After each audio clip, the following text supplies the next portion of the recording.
빨리 나가요. 소독약 냄새가 콧속을 매캐하게 찌르고 간호사의 따뜻한 숨결이 귓가를 스쳤다. 손목에 감긴 흰 밴드가 갑자기 족쇄처럼 무겁게 느껴졌습니다. 형광등 불빛 아래 하얀 복도가 끝도 없이 길게 늘어서 있습니다. 저 멀리 초록색 비상구등이 깜빡이며 이쪽이라고 손짓하는 듯 했습니다. 천장 스피커에서 급한 방송이 울리고 카트가 달리는 바퀴 소리가 쾅쾅 울렸습니다. 문손잡이는 얼음처럼 차가웠고 CCTV에 조그만 붉은 불이 나를 똑바로 보고 있었습니다. 뒤쪽 복도에서 구두굽 소리가 방향을 틀어 점점 가까워졌습니다. 지금 멈추면 도장도 이름도 모두 남의 손으로 넘어갈 것 같은 두려움이 등에 붙었습니다. 나는 이를 악물고 한 발, 또 한 발 문 쪽으로 몸을 밀었습니다. 아침 6시 30분. 말수는 부동산 사무실 셔터를 올렸습니다. 철판이 끼익거리며 올라가는 소리가 골목 끝까지 울렸죠. 유리문에는 어젯밤 내린 이슬이 뿌옇게 맺혀 있었습니다. 그녀는 손바닥으로 유리를 쓱쓱 문질렀어요. 창기가 손끝을 타고 올라왔습니다. 새벽 공기에는 특유의 냄새가 있었습니다. 멀리서 떠내려오는 빵집 굽는 냄새, 아스팔트에서 올라오는 축축한 습기, 그리고 사무실 안에서 밤새 가라앉은 먼지 냄새가 뒤섞였죠. 말수는 코끝을 스치는 그 냄새들 사이로 책상 위에 쌓인 종이 계약서의 누런 가장자리를 바라봤습니다. 20회 넘게 이 일을 해왔지만 아직도 스탬프 잉크의 끈적한 냄새는 익숙해지지 않았어요. 첫 손님은 아침 7시에 들어왔습니다. 40대 중반쯤 되어 보이는 남자였죠. 검은 점퍼를 입고 있었는데 어깨 부분이 해져서 하얀 실밥이 삐져나와 있었습니다. 그는 문을 열자마자 큰 소리로 말했어요. 사장님, 보증금 좀 깎아주셔야겠어요. 집주인한테 말 좀 해주세요. 말수는 계산기를 책상 위에서 끌어당겼습니다. 검은 플라스틱 계산기는 모서리가 닳아서 반들반들했죠. 그녀는 천천히 숫자, 버튼을 하나씩 눌렀습니다. 딱딱 소리가 났어요. 계약은 약속입니다. 이미 다 합의하고 도장 찍으신 거잖아요. 목소리는 차분했지만 책상 아래 무릎 위에 올려놓은 손끝이 조금씩 떨렸습니다. 남자는 한참을 더 때를 썼지만 결국 어깨를 축 늘어뜨리고 나갔어요. 유리문이 닫히는 소리가 탁 하고 울렸습니다. 오전 10시가 되자 말수는 구청으로 향했습니다. 사업자 등록증 갱신 때문이었죠. 구청 건물은 회색 콘크리트로 지어져 있었는데 정문 앞 화단에는 펜지꽃이 노랗고 보라색으로 피어 있었어요. 그녀는 3층 민원실로 올라가는 계단을 한 칸 한 칸 밟았습니다. 무릎이 시큰거렸죠. 서류를 제출하고 기다리는 동안 옆자리에 앉은 할머니가 신문을 펼쳐들고 있었습니다. 신문 한 귀퉁이에는 노인 사기 피해 기사가 실려 있었어요. 말수는 슬쩍 그 기사를 훑어봤지만 이내 고개를 돌렸습니다. 남의 일이라고 생각했죠. 등록증을 받아들고 돌아오는 길 사무실 우편함을 열어봤습니다. 전단지가 잔뜩 들어 있었어요. 피자 광고, 치킨 광고, 그리고 그 사이에 끼어 있는 하얀 종이 한 장. 무료 세무 상담이라고 적혀 있었습니다. 굵은 검은 글씨로 가족끼리 나눠서 관리하면 편합니다라고 써 있었죠. 말수는 그 전단을 쓰레기통 위에 들고 서 있었습니다. 찢어버리려다가 왠지 마음 한구석이 찜찜했어요. 결국 접어서 책상 서랍 맨 아래 칸에 넣었습니다. 서랍을 닫는 순간 핸드폰이 울렸죠. 어머니 세림이에요. 며느리의 목소리는 늘 부드러웠습니다. 꿀을 녹인 것처럼 달콤했죠. 하지만 오늘따라 그 달콤함이 목구멍에 걸리는 것 같았어요. 어머니, 제가 알아봤는데요. 명의를 조금만 저로 옮기면 세금이 확 줄어든대요. 어머니 부담도 덜어드리고 싶어서요. 말수는 수화기를 귀에서 조금 떼어냈습니다. 창밖을 봤어요. 맞은편 건물 2층에서 누군가 빨래를 널고 있었죠. 하얀 셔츠가 바람에 팔랑거렸습니다. 도장은 가벼운 게 아니야. 그 말을 하려다가 멈췄습니다. 괜히 분위기만 나빠질까 봐요. 대신 그녀는 알겠다고만 짧게 대답했죠. 전화를 끊고 나니 입안이 텁텁했습니다. 점심시간이 되자 소란이 일어났어요. 고집 센 세입자가 들이닥쳤습니다. 50대 여자였는데 파마 머리를 3개 말아 올려서 머리가 공처럼 둥글었죠. 그녀는 권리금이 너무 비싸다며 목소리를 높였습니다. 이런 구석진 가게가 뭐라고 3천만 원이나 받아요. 말이 되는 소리를 하세요. 말수는 차분히 설명했지만 여자는 계속 소리를 질렀어요. 그때였습니다. 유리문 밖에서 누군가 안을 들여다보고 있었죠. 검은 모자를 깊게 눌러 쓴 남자였습니다. 말순과 눈이 마주치자 휙 돌아서서 사라졌어요. 그녀는 왠지 등골이 서늘해졌습니다. 세입자가 나간 뒤 점심을 먹으러 갈 기운이 없었습니다. 대신 자판기에서 커피를 뽑았어요. 종이컵에서 김이 모락모락 올라왔죠. 뜨거운 커피를 한 모금 마시니 속이 조금 달래졌습니다. 책상 위에 쌓인 오래된 계약서를 넘겼어요.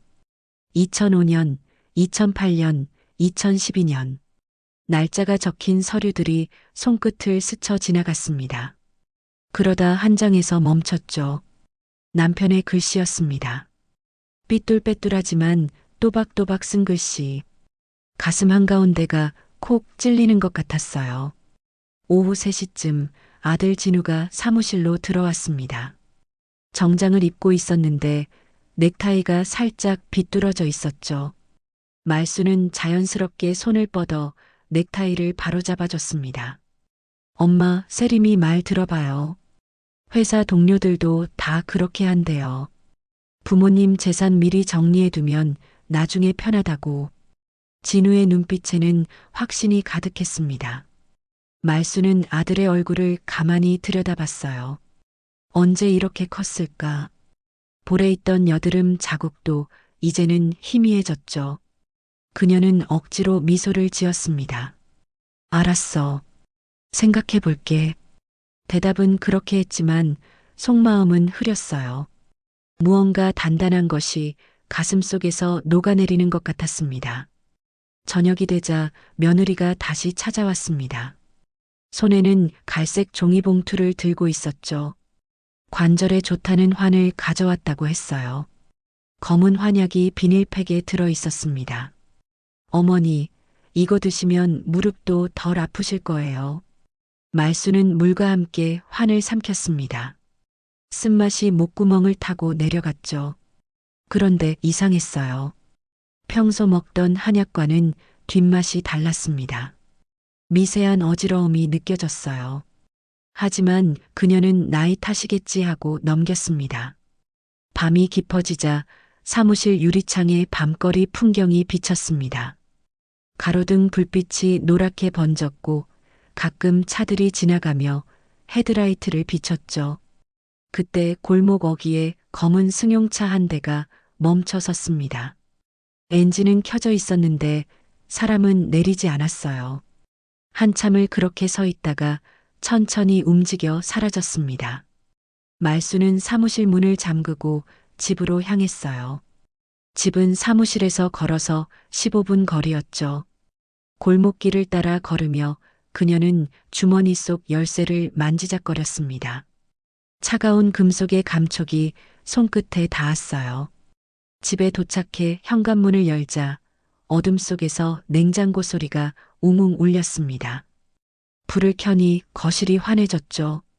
탁자 위에는 아침에 마시다 남은 커피잔이 그대로 있었어요. 침실로 들어가 옷장 맨 위 칸에서 나무 상자를 꺼냈습니다. 도장함이었죠. 뚜껑을 열자 인주 냄새가 올라왔어요. 빨간 인주와 함께 놓인 도장. 말수는 도장을 꺼내 나무결을 손가락으로 쓸었습니다. 매끄러운 감촉이 느껴졌죠. 이건 내 이름이야. 혼잣말이 입 밖으로 새어나왔습니다.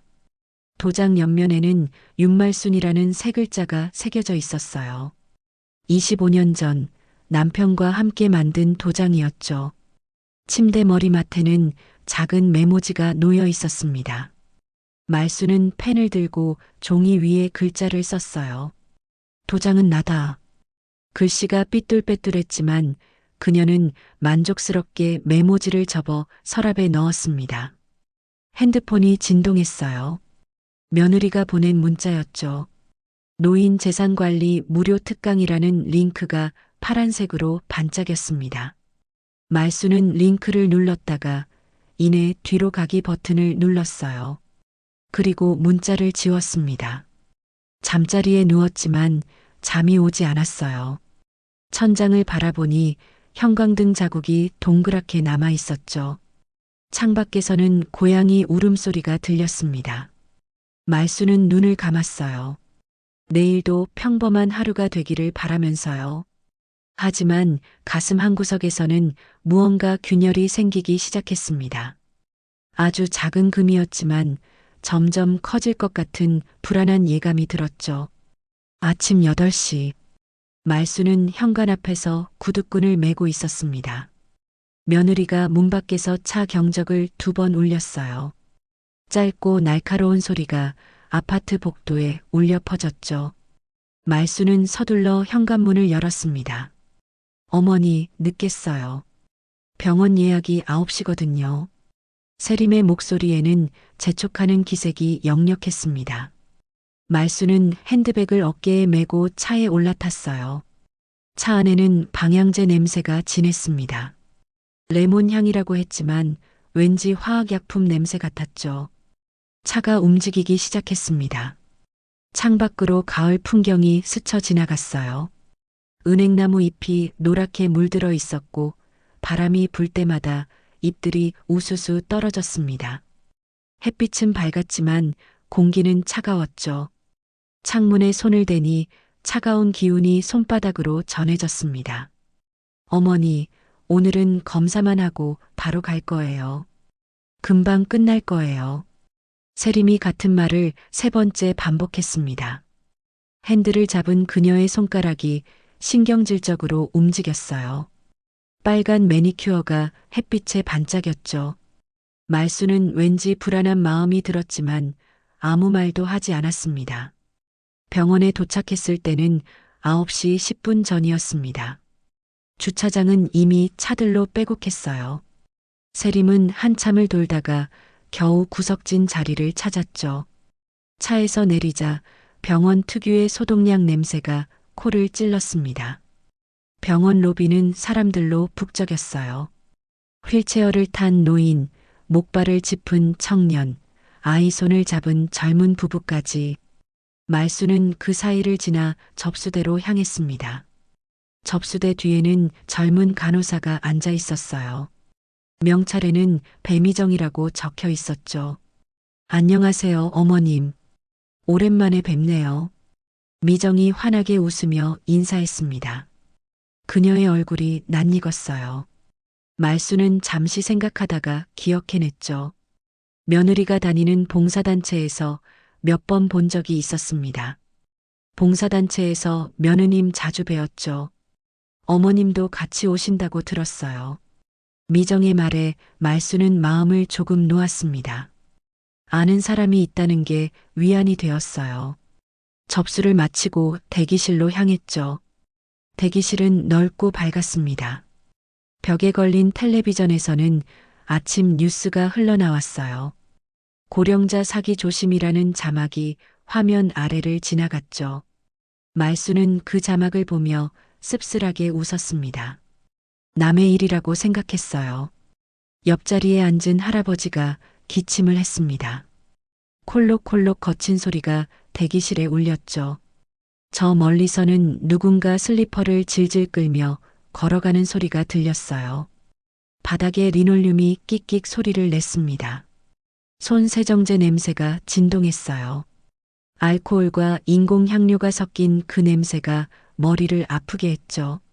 문진표를 작성할 시간이 되었습니다. 말순이 펜을 들려고 하자 세림이 재빨리 펜을 가로챘어요. 제가 대신 쓸게요. 어머니 글씨 알아보기 힘들잖아요. 부드러운 목소리였지만 단호한 어조였습니다. 주변 사람들의 시선이 잠시 그들에게 모였어요. 말순은 조용히 손을 내렸습니다. 체면이 깎이는 것 같아 얼굴이 화끈거렸죠.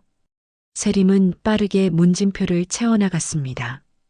기존 병력, 복용 약물, 알레르기 유무. 말순은 며느리가 자신에 대해 이렇게 많이 알고 있다는 사실에 놀랐어요. 언제 이런 것들을 다 알아냈을까요? 윤말순님 들어오세요. 간호사가 이름을 불렀습니다. 말순은 일어서며 무릎을 짚었어요. 삐그덕 소리가 났죠. 나이가 들수록 몸 여기저기서 소리가 났습니다. 검사실로 들어가니 하얀 가운을 입은 의사가 기다리고 있었어요. 40대 후반쯤으로 보이는 남자 의사였습니다. 안경 너머로 보이는 눈빛이 날카로웠죠.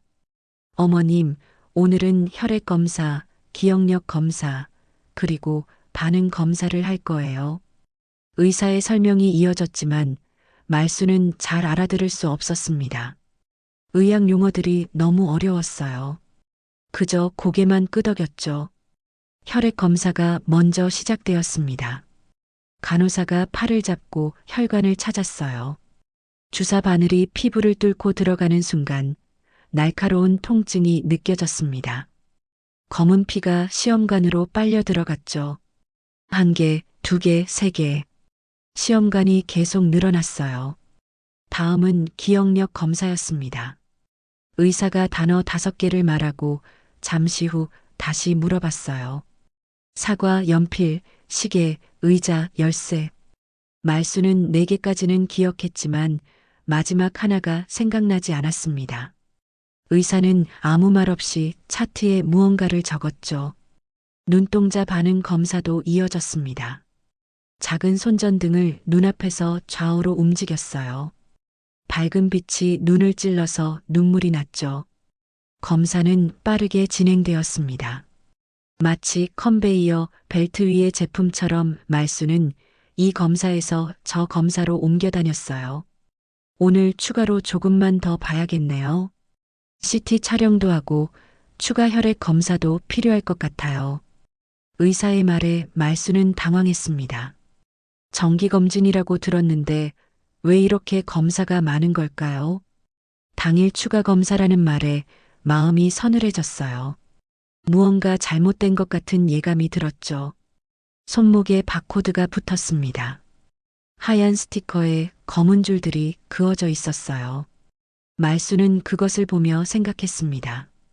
번호가 사람이 되는구나. 이제 나는 윤말순이 아니라 환자 번호 몇 번인 거구나.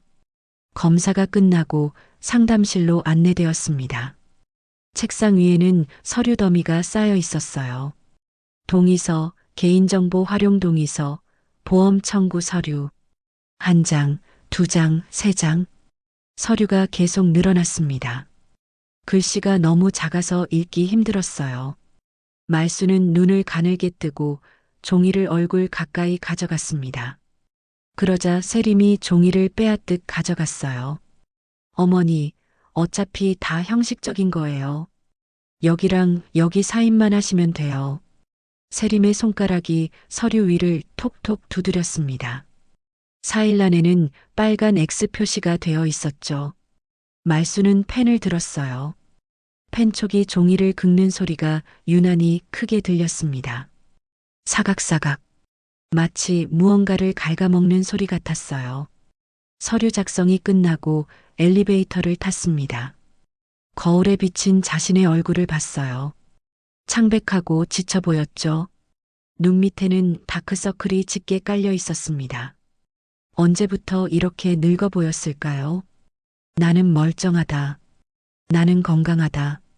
말수는 속으로 되뇌었습니다. 하지만 불안감은 사라지지 않았어요. 엘리베이터 문이 열렸을 때 복도 끝에서 흰 가운을 입은 두 사람이 서 있는 게 보였습니다.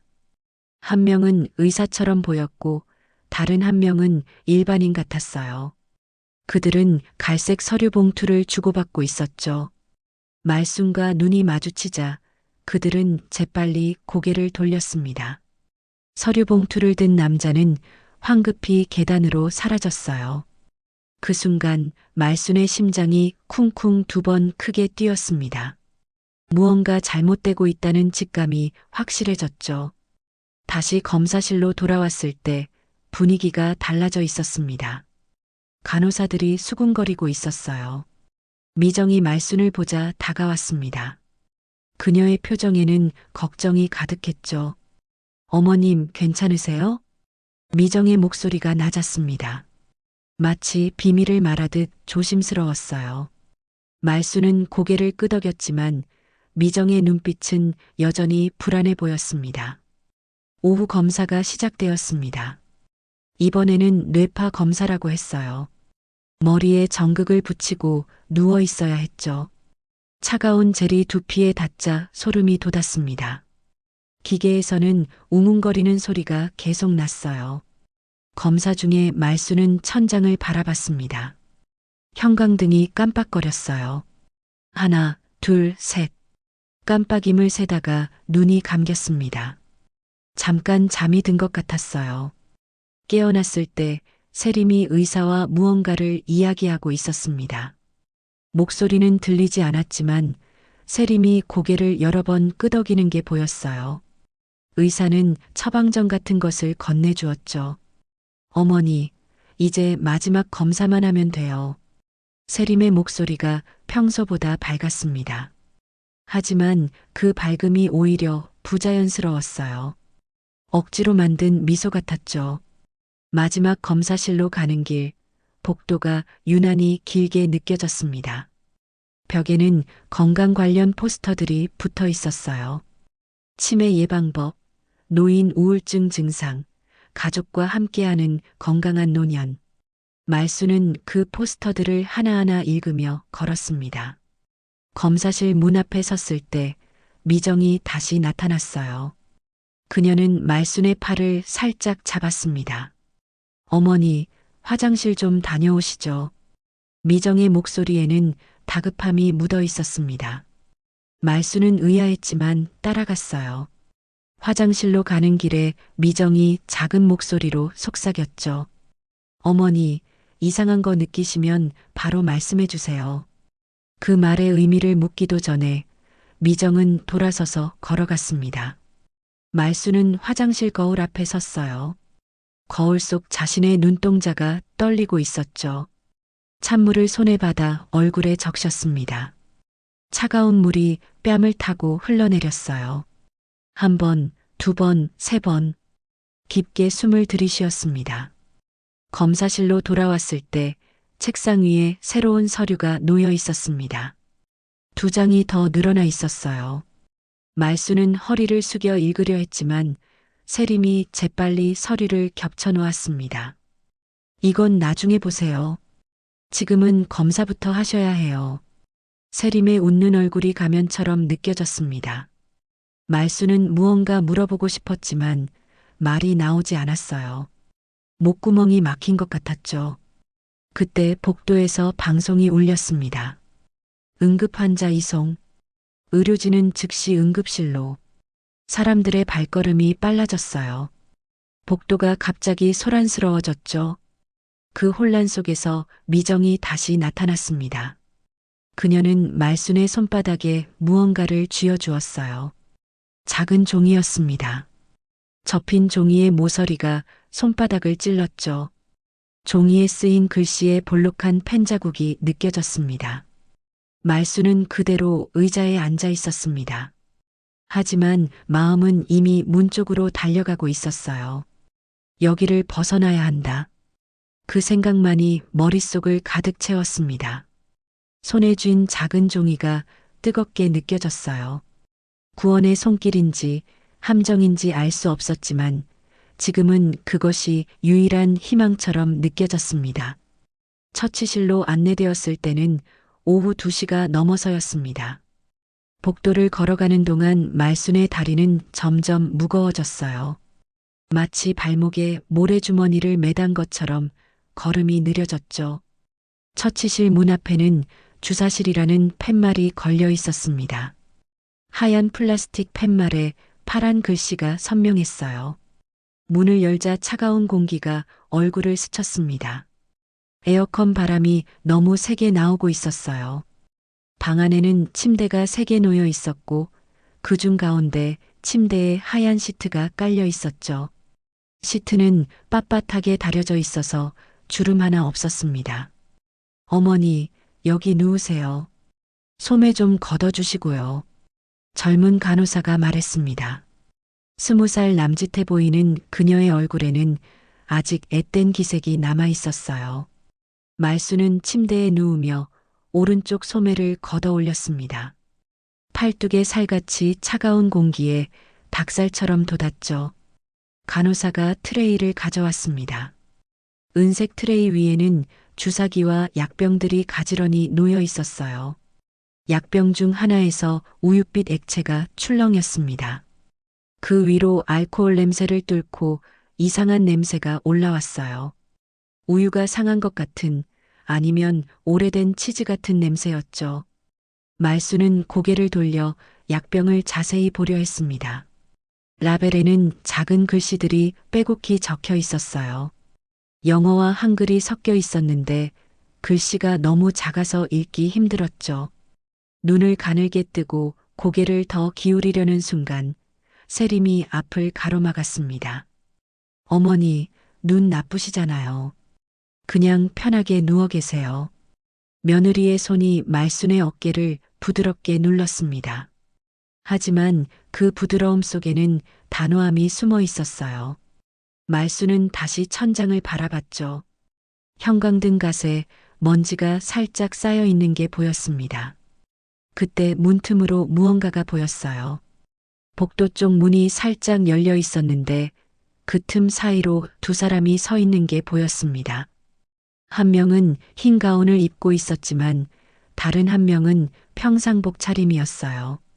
검은 정장에 회색 넥타이를 메고 있었죠. 그의 구두가 유난히 반짝거렸습니다. 병원에서 신는 의료용 신발이 아니라 일반 구두였어요. 바닥에 닿을 때마다 딱딱하는 소리가 났죠. 정장 차림의 남자가 갈색 서류 봉투를 건네받고 있었습니다. 봉투가 두툼해 보였어요. 그는 봉투를 받자마자 재킷 안쪽에 넣었죠. 그 모습이 마치 뭔가를 숨기는 것 같았습니다. 간호사가 알코올 솜으로 말순의 팔을 닦기 시작했어요. 차가운 솜이 피부 위를 지나갈 때마다 서늘한 기운이 퍼졌습니다. 알코올이 증발하면서 팔이 시원해졌죠. 그런데 이상했어요. 평소 주사 맞을 때와는 다른 부위를 닦고 있었습니다. 팔꿈치 안쪽이 아니라 위팔 쪽을 계속 문지르고 있었어요. 말순이 본능적으로 손을 움찔했습니다. 뭔가 잘못되고 있다는 느낌이 온몸을 타고 올라왔어요. 심장이 빨라지기 시작했죠. 가슴 속에서 북을 치는 것 같았습니다. 바로 그때 문이 열리며 미정이 들어왔어요. 그녀의 얼굴에는 긴장한 기색이 역력했습니다. 이마에 땀방울이 맺혀 있었고 숨이 살짝 가빴어요. 마치 뛰어온 것처럼 보였죠. 잠깐만요. 이 환자분 차트 확인 좀 해야 해요. 미정이 다른 간호사에게 말했습니다. 그리고는 말순의 팔을 살피는 척하며 가까이 다가왔어요. 그녀의 손가락이 말순의 손목을 살짝 잡았습니다. 맥박을 재는 것처럼 보였지만 사실은 다른 메시지를 전하고 있었죠. 어머님, 화장실 잠깐 다녀오시죠. 검사 전에 방광 비우시는 게 좋을 것 같아요. 미정의 목소리는 평범했지만 눈빛은 다급했습니다. 말순을 일으켜 세우며 팔을 가볍게 잡았어요. 그 손길에는 재촉하는 기운이 담겨 있었죠. 세림이 일어서려 했지만 미정이 막았습니다. 보호자분은 여기 계세요. 금방 모시고 올게요. 복도로 나오자 미정의 걸음이 빨라졌어요. 화장실까지 가는 짧은 거리였지만 마치 도망치듯 서둘렀죠. 화장실 문을 열고 들어가자 미정이 뒤를 돌아봤습니다. 아무도 따라오지 않는 걸 확인한 후에야 말을 꺼냈어요. 어머님, 시간이 없어요. 제 말 잘 들으세요. 미정의 목소리가 떨렸습니다. 손도 미세하게 떨리고 있었어요. 아까 그 약병 보셨죠? 라벨이 이상했어요. 제가 약국에서 일한 적이 있는데 그런 약은 처음 봤어요. 그리고 미정이 잠시 말을 멈췄습니다. 입술을 깨물며 무언가를 고민하는 듯 했어요. 그리고는 결심한 듯 다시 입을 열었죠. 며느님이 의사한테 뭔가 서류를 주는 걸 봤어요. 어머님 이름이 적혀 있었는데 서류가 한두 장이 아니었어요. 말순의 다리에 힘이 빠졌습니다. 세면대를 잡지 않았다면 주저앉았을 거예요. 거울에 비친 자신의 얼굴이 하얗게 질려 있었죠. 눈동자가 불안하게 흔들렸습니다. 그럼 어떻게 해야 하죠? 말순의 목소리가 갈라졌어요. 목구멍이 바짝 마른 것 같았습니다. 미정이 주머니에서 작은 종이를 꺼냈어요. 접힌 메모지였죠. 그녀는 그것을 말순의 손바닥에 꾹 눌러 넣었습니다. 이따가 제가 신호를 드릴 거예요. 그때 여기 적힌 대로 하세요. 절대 망설이지 마세요. 종이의 모서리가 손바닥을 찔렀습니다. 볼펜으로 쓴 글씨에 볼록한 자국이 만져졌어요. 말수는 종이를 펼쳐보려 했지만 미정이 말렸습니다. 지금은 안 돼요. 나중에 혼자 있을 때 보세요. 두 사람은 다시 복도로 나왔습니다. 처치실로 돌아가는 길이 천리처럼 멀게 느껴졌어요. 복도 벽에 걸린 시계가 째깍째깍 소리를 냈죠. 2시 30분. 시간이 너무 천천히 흐르는 것 같았습니다. 처치실로 돌아왔을 때 분위기가 달라져 있었어요. 세림이 의사와 뭔가를 이야기하고 있었는데 목소리를 낮춰서 내용은 들리지 않았죠. 책상 위에는 새로운 서류가 2장 더 놓여 있었습니다. 말순의 이름이 맨 위에 타자로 찍혀 있었어요. 말순은 다시 침대에 누웠습니다. 이번에는 왼팔을 내밀라고 했어요.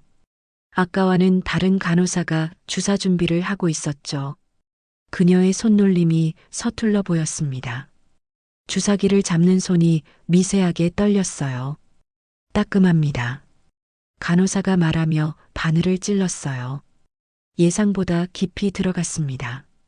날카로운 통증이 팔 전체로 퍼졌죠. 말수는 이를 악물었어요.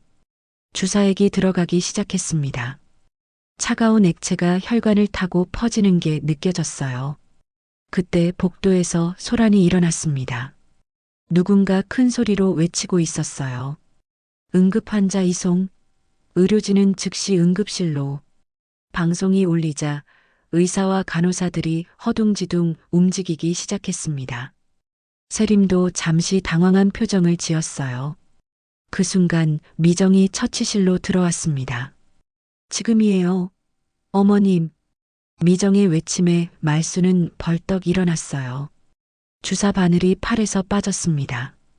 피가 한 방울 흘렀지만 신경 쓸 겨를이 없었죠. 미정이 말순의 손을 잡고 뛰기 시작했습니다. 어머니, 어디 가세요? 뒤에서 세림의 목소리가 들렸지만 말수는 뒤돌아보지 않았어요. 복도를 달리는 동안 심장이 터질 것 같았습니다. 숨이 턱까지 차올랐죠. 하지만 멈출 수 없었어요. 살아야 했습니다. 비상구 표시등이 보였어요. 초록색 불빛이 희망처럼 빛나고 있었죠. 미정이 문을 밀었습니다. 차가운 바깥 공기가 폐로 밀려 들어왔어요. 살아있다는 걸 실감했습니다. 어머님, 여기서 제가 할 수 있는 건 여기까지예요. 빨리 가세요. 그리고 미정이 말순의 손을 꽉 잡았습니다. 따뜻한 온기가 전해졌어요. 절대 포기하지 마세요. 어머님은 혼자가 아니에요. 말순은 고개를 끄덕였습니다. 목이 메어서 말이 나오지 않았어요. 눈물이 볼을 타고 흘렀지만 닦을 시간도 없었죠. 계단을 내려가기 시작했습니다. 한 칸, 두 칸. 차가운 콘크리트 계단이 발바닥으로 느껴졌어요. 밖으로 나왔을 때 햇빛이 눈부셨습니다. 오후에 따스한 햇살이 얼굴을 비쳤어요. 병원 주차장이 눈앞에 펼쳐졌죠. 차들이 빽빽하게 서 있었고 멀리서 구급차 사이렌 소리가 들렸습니다. 말수는 주머니 속 종이를 꺼냈어요. 떨리는 손으로 펼쳐봤죠. 미정의 글씨가 또박또박 적혀 있었습니다. 비상문 위치, 택시 타는 곳, 그리고 가야 할 곳. 종이 맨 아래에는 작은 글씨로 이렇게 적혀 있었어요. 어머님의 용기가 다른 어르신들도 구할 거예요. 말수는 종이를 다시 주머니에 넣고 걷기 시작했습니다. 뒤에서 누군가 부르는 소리가 들렸지만 돌아보지 않았어요. 앞만 보고 걸었죠. 발걸음은 떨렸지만 마음은 단단해졌습니다. 이제부터가 진짜 시작이었어요. 병원 비상계단을 내려온 말수는 잠시 숨을 고르며 벽에 기댔습니다. 심장이 가슴 밖으로 튀어나올 것 같았어요. 콘크리트 벽에 차가운 감촉이 등을 통해 전해졌죠. 주차장 한 구석에 숨어서 주위를 살폈습니다. 아직 아무도 따라오지 않은 것 같았어요. 그때 핸드폰이 울렸습니다. 며느리 세림의 이름이 화면에 떴죠. 말수는 전화를 받지 않았어요. 대신 무음으로 바꾸고 주머니 깊숙이 넣었습니다. 진동이 계속 울렸지만 무시했어요. 미정이 준 메모를 다시 꺼내봤습니다. 떨리는 손 때문에 글씨가 흐릿하게 보였어요. 눈을 비비고 다시 읽었죠. 복도 끝 수술실 표지판 왼쪽 보이시죠? 그 문이 비상문이에요. 미정의 또박또박한 글씨가 희망처럼 느껴졌습니다. 말수는 다시 병원 건물로 들어갔어요. 하지만 이번에는 정문이 아닌 옆문을 이용했죠. 직원들이 주로 쓰는 출입구였습니다. 문을 열자 다른 복도가 나타났어요. 아까와는 다른 냄새가 났죠. 소독약 냄새보다는 음식 냄새가 더 진했습니다. 아마 직원 식당 근처인 것 같았어요. 복도를 걷다가 수술실이라는 표지판을 발견했습니다. 화살표가 왼쪽을 가리키고 있었어요. 말수는 조심스럽게 그쪽으로 향했죠. 발소리가 나지 않도록 천천히 걸었습니다. 운동화 바닥이 리놀륨 바닥에 닿을 때마다 작은 마찰음이 났어요. 표지판 왼쪽에 정말로 문이 있었습니다. 비상구라는 초록색 표시등이 희미하게 빛나고 있었어요. 문 옆에는 카드 리더기가 달려 있었죠. 말수는 미정이 준 파란색 출입증을 꺼냈습니다. 플라스틱 카드가 손 안에서 미끄러웠어요. 땀 때문이었죠. 카드를 리더기에 대려는데 손이 너무 떨려서 잘 안 됐습니다. 한 번, 두 번 실패했어요. 세 번째 시도할 때 누군가 복도 저편에서 걸어오는 소리가 들렸죠. 발소리가 점점 가까워졌습니다. 말순의 등에서 식은땀이 흘렀어요. 어머님 들리시죠? 지금 누우시면 안 돼요. 갑자기 미정의 목소리가 들렸습니다. 아니, 기억 속의 목소리였어요. 미정이 아까 처치실에서 했던 말이 머릿속에서 울렸죠. 그 목소리가 용기를 줬습니다.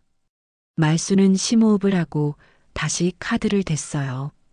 띡 소리와 함께 초록불이 켜졌습니다. 문이 열렸어요. 말수는 재빨리 안으로 들어갔죠. 문이 닫히는 순간 복도에서 누군가 크게 외치는 소리가 들렸습니다. 하지만 이미 늦었어요. 말수는 비상문 너머로 사라진 뒤였죠. 문 너머는 직원 주차장이었습니다. 회색 콘크리트 바닥에 노란 선들이 그어져 있었어요. 차들이 줄지어 서 있었고 형광등이 어둑한 공간을 비추고 있었죠. 지하 주차장 특유의 퀴퀴한 냄새가 났습니다. 기름 냄새와 먼지 냄새가 섞인 그 냄새가 코를 찔렀어요.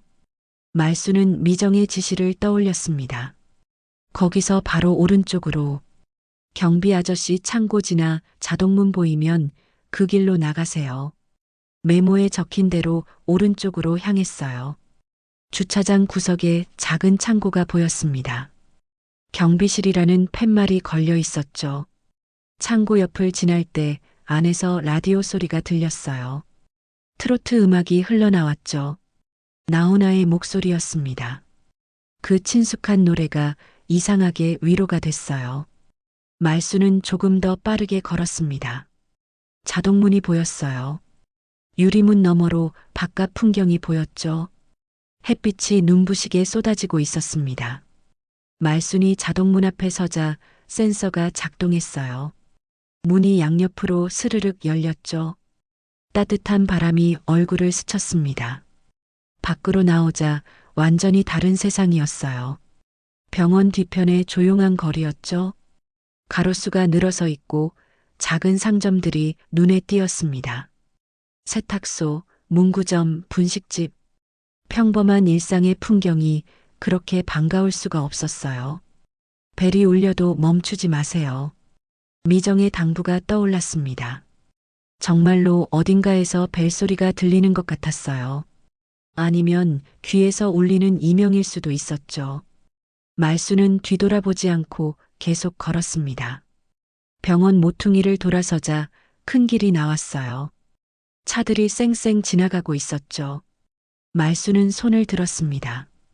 택시를 잡기 위해서였어요. 첫 번째 택시는 그냥 지나갔습니다.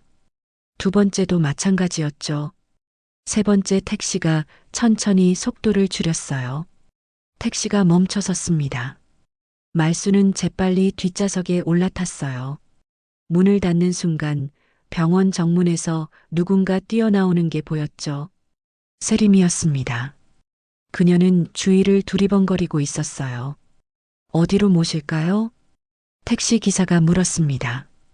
60대 초반으로 보이는 아저씨였어요. 백미러로 말순을 보며 기다리고 있었죠. 가까운 사우나요. 빨리 좀 가주세요. 말순의 목소리가 떨렸습니다. 자신의 목소리가 아닌 것 같았어요.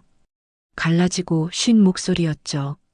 기사 아저씨는 고개를 끄덕이고 차를 출발시켰습니다. 차가 움직이기 시작하자 말수는 뒤를 돌아봤어요. 병원이 점점 작아지고 있었죠. 세림의 모습도 더 이상 보이지 않았습니다. 이제 정말로 도망친 거였어요. 택시 안은 방향제 냄새가 진했습니다. 소나무 향이라고 적혀 있었지만 인공적인 냄새였어요. 창문을 조금 내렸죠. 바람이 들어와 머리카락을 흩날렸습니다. 오후의 따뜻한 공기가 폐로 들어왔어요. 어머님, 괜찮으세요? 얼굴이 많이 창백하신데. 기사 아저씨가 백미러로 말순을 보며 물었습니다. 걱정스러운 표정이었어요. 네, 괜찮아요. 조금 피곤해서요. 말순은 억지로 미소를 지었습니다. 하지만 손은 계속 떨리고 있었어요. 무릎 위에 올려놓은 손을 꽉 쥐었지만 떨림은 멈추지 않았죠. 도로는 막히지 않았습니다. 차가 순조롭게 달렸어요. 창밖 풍경이 빠르게 지나갔죠. 아파트, 학교, 공원. 일상적인 풍경들이 영화처럼 스쳐 지나갔습니다. 핸드폰이 또 울렸어요. 이번에는 아들 진우였습니다. 화면에 뜬 아들 이름을 보니 가슴이 아팠어요. 진우는 아무것도 모를 거였죠. 아내가 시어머니에게 무슨 짓을 하려 했는지 전혀 모를 거였습니다. 전화를 받지 않았어요. 지금은 아들과 이야기할 마음의 준비가 안 됐습니다. 나중에 모든 게 정리되고 나면 그때 설명하면 됐죠. 지금은 일단 안전한 곳으로 가는 게 먼저였어요. 어머니, 어머니. 기억 속에서 세림이 부르던 소리가 떠올랐습니다. 병원 복도에서 비상문 너머에서 들렸던 그 다급한 목소리가 귓가에 맴돌았어요. 평소의 달콤한 목소리가 아니었죠. 날카롭고 차가운 목소리였습니다. 택시가 사우나 앞에 멈춰 섰어요. 24시 사우나라는 간판이 보였습니다. 네온 사인이 대낮에도 번쩍거리고 있었죠. 말수는 요금을 내고 내렸습니다. 다리가 후들거렸어요. 간신히 균형을 잡고 서 있었죠. 사우나 입구로 들어서며 뒤를 한 번 더 돌아봤습니다. 아무도 없었어요. 따라온 사람은 없는 것 같았죠. 하지만 안심할 수는 없었습니다. 언제 어디서 나타날지 모르는 일이었어요. 사우나 카운터는 대리석 무늬 시트지로 덮여 있었습니다. 손톱으로 긁으면 벗겨질 것 같은 싸구려 시트지였지만 말순에게는 그것마저 반가웠어요. 일상적이고 평범한 것들이 이렇게 소중하게 느껴질 줄은 몰랐죠. 어서 오세요. 입장료는 10,000원입니다. 카운터 직원이 기계적으로 말했습니다. 20살 남짓되어 보이는 젊은 여자였어요. 핸드폰을 보느라 말순을 제대로 쳐다보지도 않았죠. 오히려 그게 다행이었습니다. 말순은 주머니에서 지갑을 꺼내 10,000원짜리 지폐를 건넸어요. 여기요. 락커 키 받으세요. 직원이 플라스틱 열쇠를 건네줬습니다. 번호판에는 37이라고 적혀 있었어요. 신분증을 요구하지 않는다는 게 정말 다행이었죠. 말수는 고개를 살짝 숙여 인사하고 안으로 들어갔습니다. 탈의실은 습하고 더웠어요. 벽면 거울에는 김이 서려 있었고 바닥은 물기로 미끄러웠죠. 한쪽 구석에서는 헤어드라이어 소리가 윙윙거렸습니다. 몇몇 여자들이 옷을 갈아입고 있었어요. 아무도 말순에게 관심을 두지 않았죠. 말순은 37번 락커를 찾아 열었습니다. 안에는 갈색 사우나복과 수건이 들어 있었어요. 환자복 위에 걸쳤던 겉옷을 벗고 그 아래 환자복도 벗었죠. 하얀 환자복을 보니 오후에 있었던 일들이 악몽처럼 떠올랐습니다. 손가락 끝이 다시 떨리기 시작했어요. 사우나복으로 갈아입고 거울을 봤습니다. 머리는 헝클어져 있고 눈 밑에는 다크서클이 짙게 깔려 있었어요. 입술은 바짝 말라 있었죠. 물을 마시고 싶었지만 일단 목욕탕부터 들어가기로 했습니다. 목욕탕 문을 열자 뜨거운 김이 얼굴을 덮쳤어요. 습한 열기가 폐로 들어왔죠. 온탕에서는 김이 모락모락 올라오고 있었고 냉탕에서는 차가운 기운이 느껴졌습니다. 벽면 타일에는 물방울이 맺혀 있었어요. 구석자리를 찾아 앉았습니다. 온탕에 발을 담그니 뜨거운 물이 발가락 사이로 스며들었어요. 천천히 몸을 담갔죠. 뜨거운 물이 허리까지, 가슴까지, 목까지 올라왔습니다. 근육이 서서히 이완되었어요. 어깨에 잔뜩 들어갔던 힘이 빠지는 게 느껴졌죠. 옆에서 두 할머니가 이야기를 나누고 있었습니다. 한 명은 70이 넘어 보였고 다른 한 명은 60대 후반쯤 되어 보였어요. 요즘 며느리들이 무섭다니까. 우리 집 며느리도 시부모 재산 노린다고 TV에서 그러는 거 보고 기분 나빴대. 그러게. 자식 키워놨더니 결국 돈만 보는 거야. 서글프지 뭐. 그 말을 듣는 순간 말순의 가슴이 철렁 내려앉았습니다. 자기 이야기를 하는 것 같았어요. 물속에서 손을 꽉 쥐었죠. 손톱이 손바닥을 파고들었지만 아프지 않았습니다. 마음의 상처가 더 컸으니까요. 탕에서 나와 샤워 부스로 갔습니다. 찬물을 머리에 끼얹었어요. 차가운 물줄기가 두피를 타고 흘러내렸죠. 정신이 번쩍 들었습니다. 비누로 몸을 씻으면서 오늘 있었던 일들을 정리해 봤어요. 병원 미정, 탈출, 그리고 지금 이곳. 모든 게 몇 시간 사이에 일어난 일이었죠. 휴게실로 나왔을 때는 저녁 6시가 넘어 있었습니다. 벽에 걸린 텔레비전에서는 저녁 뉴스가 흘러나오고 있었어요. 앵커가 오늘의 주요 뉴스를 전하고 있었죠. 그때 화면 하단에 자막이 지나갔습니다. 실종 노인 급증, 가족들 애타게 찾아. 말수는 물컵을 들다가 멈췄어요. 설마 자기 이야기는 아니겠지 싶었지만 불안했습니다. 화면을 자세히 봤어요. 다행히 자신의 얼굴은 나오지 않았죠. 하지만 언제 나올지 모르는 일이었습니다. 물을 마시려는데 손이 떨려서 컵에서 물이 넘쳤어요. 휴지로 닦으며 주위를 살폈습니다. 아무도 자신을 보고 있지 않았어요. 다들 텔레비전을 보거나 잡담을 나누느라 바빴죠. 찜질방으로 들어갔습니다. 황토방, 옥방, 숯방 등 여러 방이 있었어요. 말수는 가장 구석진 숯방을 선택했죠. 사람이 적었거든요. 방 안은 뜨거웠습니다. 바닥에 돌에서 열기가 올라왔어요. 벽에는 숯이 빼곡히 박혀 있었고 숯 냄새가 진동했죠. 구석에 자리를 잡고 누웠습니다. 천장을 바라보니 나무 무늬가 보였어요. 가짜 나무 무늬였지만 그래도 편안해 보였죠. 눈을 감으려 했지만 잠이 오지 않았습니다. 문이 열릴 때마다 심장이 덜컥했어요. 혹시 세림이나 진우가 찾아온 건 아닐까 하는 두려움 때문이었죠. 밤 9시가 되자 배가 고파졌습니다. 아침부터 아무것도 먹지 못했으니 당연했어요. 매점으로 가서 삶은 계란과 식혜를 샀습니다. 계란 2개에 3,000원, 식혜 한 잔에 2,000원. 비싸다고 생각했지만 지금은 그런 걸 따질 때가 아니었죠. 구석 테이블에 앉아 계란을 까먹었습니다. 노른자가 목구멍에 걸리는 것 같았어요. 식혜를 마시며 겨우 삼켰죠. 단맛이 혀끝에 맴돌았습니다. 평소에는 좋아하던 맛인데 오늘은 쓰게만 느껴졌어요. 밤 11시가 되자 찜질방에 사람이 줄어들었습니다. 잠을 자러 온 사람들이 하나둘 자리를 잡기 시작했어요. 말순도 수면실로 갔죠. 어두컴컴한 방 안에는 이미 몇 사람이 누워 있었습니다. 코 고는 소리가 여기저기서 들렸어요.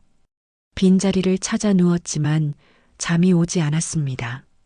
천장의 비상등 불빛이 희미하게 깜빡였어요. 초록색 불빛이 어둠 속에서 유일한 빛이었죠. 옆에서 누군가 잠꼬대를 했습니다. 엄마, 엄마 하고 부르는 소리였어요. 말수는 왠지 눈물이 날 것 같았죠. 새벽 2시쯤 잠깐 잠이 들었다가 깼습니다. 누군가 자신을 보고 있는 것 같은 느낌이 들었어요. 고개를 돌려보니 아무도 없었죠. 하지만 불안감은 사라지지 않았습니다. 다시 눈을 감았지만 이번에는 정말로 누군가 다가오는 발소리가 들렸어요. 눈을 떴습니다. 한 여자가 자신의 환자복을 들여다보고 있었어요. 40대쯤 되어 보이는 여자였죠. 말순과 눈이 마주치자 당황한 표정을 지었습니다. 아, 죄송해요. 제 옷인 줄 알았어요. 여자는 서둘러 자리를 떴습니다. 하지만 말수는 알 수 있었어요. 그 여자가 환자복을 보고 뭔가 의심했다는 걸요. 더 이상 여기 있으면 안 됐습니다. 말수는 일어나 탈의실로 갔어요. 락커에서 옷을 꺼내 입었죠. 환자복은 버리고 싶었지만 증거가 될 수도 있으니 가방에 넣었습니다. 거울을 보니 머리는 더 헝클어져 있었어요. 물로 대충 정리하고 밖으로 나왔죠. 새벽 3시의 거리는 조용했습니다. 가로등만이 거리를 비추고 있었어요. 찬바람이 볼을 스쳤죠. 말수는 옷깃을 여미고 걷기 시작했습니다. 어디로 가야 할지 몰랐지만 일단 걸었어요. 편의점이 보였습니다. 24시간 영업한다는 초록색 간판이 환하게 빛나고 있었어요. 안으로 들어가니 따뜻했죠. 알바생으로 보이는 젊은 남자가 카운터에 앉아 있었습니다. 졸린 듯 눈을 비비고 있었어요. 말수는 선불폰 광고를 봤습니다. 신분증 없이 살 수 있다는 문구가 눈에 들어왔어요. 하지만 지금은 새벽이라 살 수가 없었죠. 아침까지 기다려야 했습니다. 따뜻한 물 좀 드릴까요? 갑자기 뒤에서 목소리가 들렸습니다. 돌아보니 50대쯤 되어 보이는 아주머니가 서 있었어요. 청소 도구를 들고 있는 걸 보니 새벽 청소를 나온 것 같았죠. 괜찮으세요? 얼굴이 많이 안 좋아 보이시는데.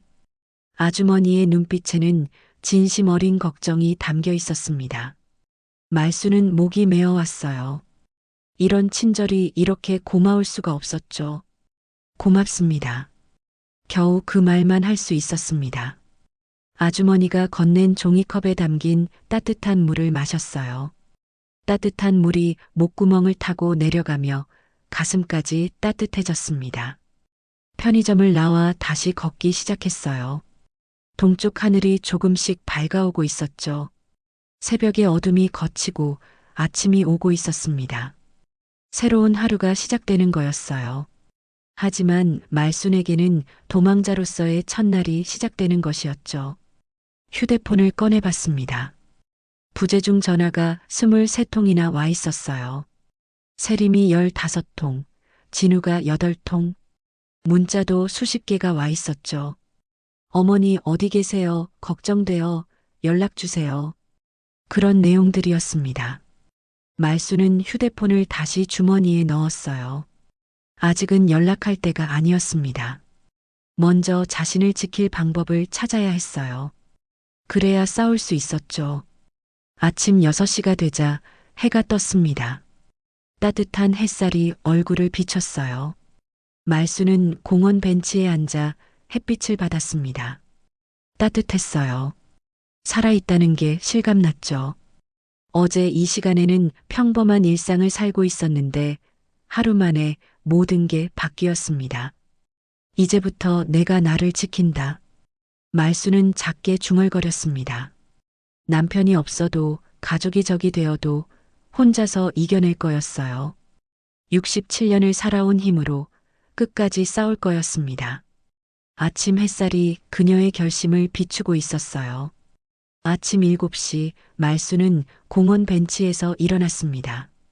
밤새 거리를 떠돌다 새벽에 잠깐 앉았던 자리였어요. 이슬에 젖은 나무 벤치가 축축했고 옷에도 습기가 배어 있었죠. 온몸이 뻣뻣하게 굳어 있었습니다. 관절마다 삐그덕 소리가 났어요. 누가 자신을 집으로 찾아올 거라고는 생각하지 못할 거였습니다. 병원에서 도망친 노인이 제일 먼저 갈 곳은 집이 아니라 친척이나 친구 집일 테니까요. 그런데 말순에게는 갈 곳이 없었습니다. 남편이 돌아가신 후로는 친척들과도 소원해졌고 친구들도 하나둘 세상을 떠났거든요. 집으로 가는 길을 신중하게 선택했습니다. 큰 길은 피하고 골목길로만 다녔어요. 아침 출근 시간이라 사람들이 바쁘게 움직이고 있었죠. 말수는 모자를 깊게 눌러쓰고 고개를 숙인 채 걸었습니다. 누군가 알아볼까봐 두려웠어요. 골목을 돌 때마다 주위를 살폈습니다. 검은 승용차나 낯선 사람이 있는지 확인했어요. 다행히 아무도 없었죠. 하지만 안심할 수는 없었습니다. 언제 어디서 나타날지 모르는 일이었으니까요. 집 근처에 도착했을 때는 아침 8시가 넘어 있었습니다. 아파트 입구에서 한참을 망설였어요. 혹시 누군가 기다리고 있는 건 아닐까? 경비실을 슬쩍 봤습니다. 경비 아저씨가 신문을 읽고 있었어요. 평소와 다름없는 모습이었죠. 계단으로 올라갔습니다. 엘리베이터는 눈에 띄기 쉬우니까요. 12층까지 계단으로 오르는 건 쉽지 않았어요. 5층쯤 올라갔을 때 이미 숨이 턱까지 차올랐습니다. 잠시 쉬었다가 다시 올랐어요. 무릎이 욱신거렸지만 참았습니다. 집 앞에 도착해서 현관 비밀번호를 누르는데 손이 떨렸어요. 한 번에 제대로 누르지 못하고 2번이나 틀렸죠. 3번째 시도에서야 띵동 소리와 함께 문이 열렸습니다. 문을 열고 들어서자 집안의 익숙한 냄새가 코끝을 스쳤어요. 오래된 가구 냄새, 세제 냄새, 그리고 자신만의 채취가 섞인 그 냄새가 왠지 눈물나게 반가웠습니다.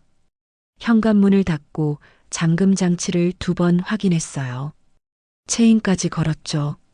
그리고 나서야 조금 안심이 됐습니다. 거실로 들어가 커튼을 쳤어요. 바깥에서 안이 보이지 않도록 완전히 가렸죠. 거실이 어두워졌지만 그래도 안전하다는 느낌이 들었습니다. 전등은 켜지 않았어요. 혹시 밖에서 불빛이 보일까 봐요. 대신 커튼 틈으로 들어오는 희미한 빛에 의존했죠.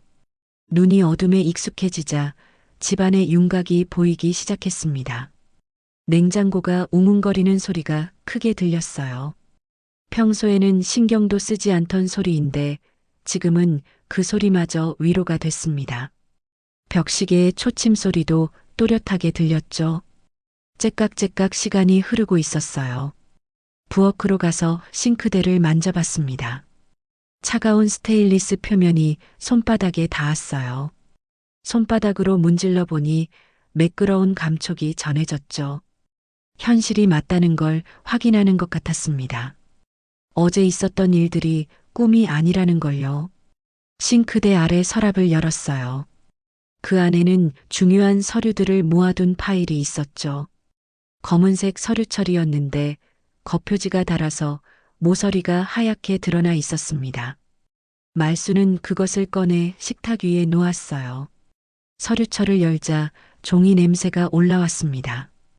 오래된 종이 특유의 쿰쿰한 냄새였어요.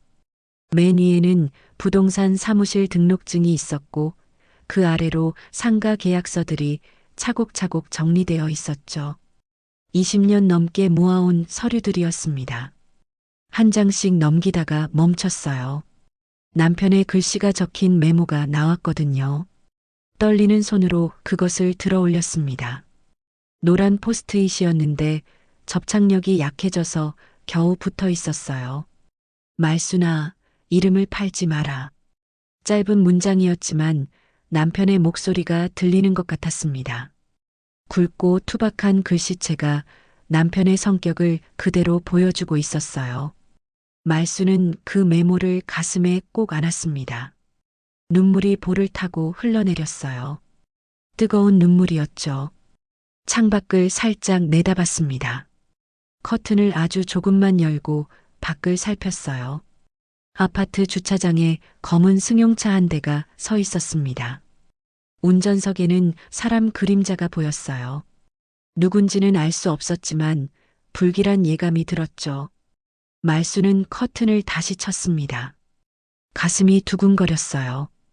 혹시 자신을 감시하는 건 아닐까? 아니면 우연히 거기 주차한 건 아닐까?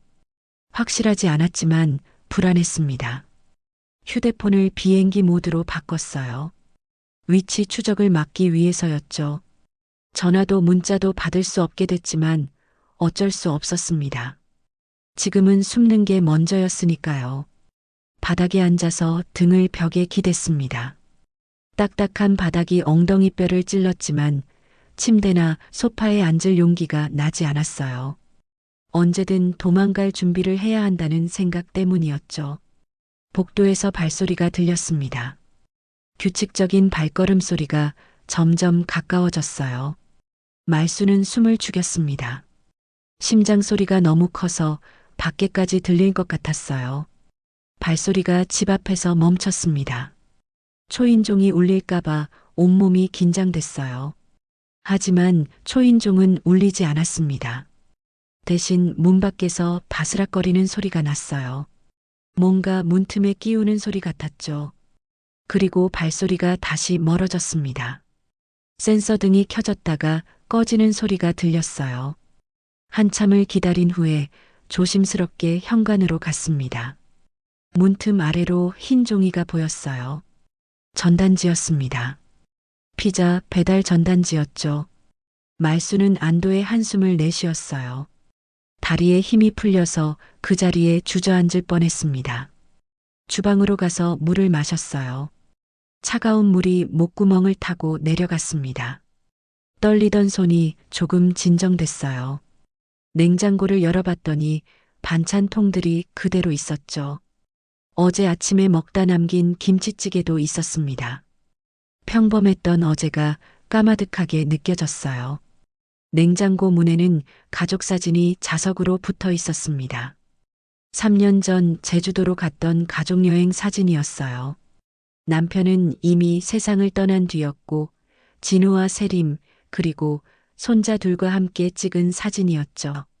모두 웃고 있었습니다. 행복해 보였어요. 말수는 사진을 떼어서 서랍에 넣었습니다. 지금은 그 행복했던 시간을 보고 싶지 않았어요. 배신감이 더 크게 느껴질 것 같았거든요. 저녁이 되자 배가 고팠습니다. 하지만 요리를 할 수가 없었어요. 냄새가 나면 누군가 집에 있다는 걸 알게 될 테니까요. 대신 찬밥에 김치를 올려 먹었습니다. 맛은 없었지만 배는 채울 수 있었어요. 밤이 깊어가자 불안감이 더 커졌습니다. 작은 소리에도 민감하게 반응했어요. 엘리베이터 소리, 현관문 여닫는 소리, 발걸음 소리. 모든 소리가 위협적으로 들렸죠. 침실로 가지 못하고 거실 바닥에 이불을 깔았습니다. 언제든 도망갈 수 있도록 현관 가까이에 자리를 잡았어요. 가방에는 서류철과 약간의 돈, 그리고 옷 몇 벌을 넣어뒀죠. 핸드폰을 잠깐 켜봤습니다. 부재중 전화가 50통이 넘게 와 있었어요. 문자도 100개가 넘었죠. 며느리의 문자를 하나 열어봤습니다. 어머니, 내일 저녁만 만나면 다 정리돼요. 정리라는 단어가 비수처럼 가슴에 꽂혔습니다. 무엇을 정리한다는 걸까요? 자신의 재산을 정리한다는 건가? 아니면 자신의 존재 자체를 정리한다는 건가? 말수는 휴대폰을 다시 껐어요. 답장을 쓰려다가 지웠습니다. 뭐라고 써야 할지 몰랐어요. 대신 메모장에 적었죠. 정리는 내가 한다. 펜을 쥔 손에 힘이 들어갔습니다. 글씨가 종이를 뚫을 것처럼 진하게 써졌어요. 그래, 내 인생은 내가 정리하는 거였습니다. 누구도 대신할 수 없는 일이었죠. 새벽 2시가 되자 라디오를 켰어요. 아주 작은 소리로요. 새벽 방송에서는 기도 프로그램이 나오고 있었습니다. 지혜와 용기를 주소서. 방송에서 흘러나오는 기도문이 마음에 와닿았어요. 말순도 조용히 따라했습니다. 지혜와 용기. 지금 가장 필요한 것들이었죠. 가방 안쪽 주머니에 작은 녹음기를 넣었습니다. 언젠가는 증거가 필요할 수도 있으니까요. 하지만 아직 누구에게도 이 사실을 말하지 않았어요. 때가 되면 알게 될 거였습니다. 새벽 4시 말수는 결심했습니다. 더 이상 도망만 다닐 수는 없었어요. 싸워야 했습니다. 하지만 혼자서는 할 수 없는 일이었죠. 도움이 필요했어요. 누군가의 도움이 절실했습니다. 오후 4시 말순의 휴대폰이 울렸습니다. 이틀째 집에 숨어 지내던 중이었어요. 화면에 뜬 이름은 세림이었죠. 말순은 한참을 망설이다가 전화를 받았습니다. 목소리가 떨리지 않도록 심호흡을 했어요. 어머니, 오늘 밤 사무실에서 끝내요. 9시까지 오세요. 세림의 목소리는 평소보다 차가웠습니다. 명령조에 가까웠어요. 끝낸다는 말이 무엇을 의미하는지 알 것 같아서 등골이 서늘해졌죠. 하지만 말수는 침착하게 대답했습니다. 그래, 갈게. 짧은 통화였지만 말수는 결심했어요. 사무실이라면 자신의 홈그라운드였습니다. 20년 넘게 일한 곳이었으니까요. 그곳에서라면 며느리도 방심할 거였죠. 저녁 8시 30분 말수는 집을 나섰습니다. 가방 안에는 서류철과 작은 녹음기가 들어 있었어요. 녹음기는 손수건으로 감싸서 소리가 나지 않게 했죠. 빨간 녹음 버튼을 누를 때 삑 소리가 나는 구형 모델이었거든요. 일산문화센터 맞은편 골목으로 접어들었습니다. 좁은 골목길 양옆으로 작은 상가들이 늘어서 있었어요.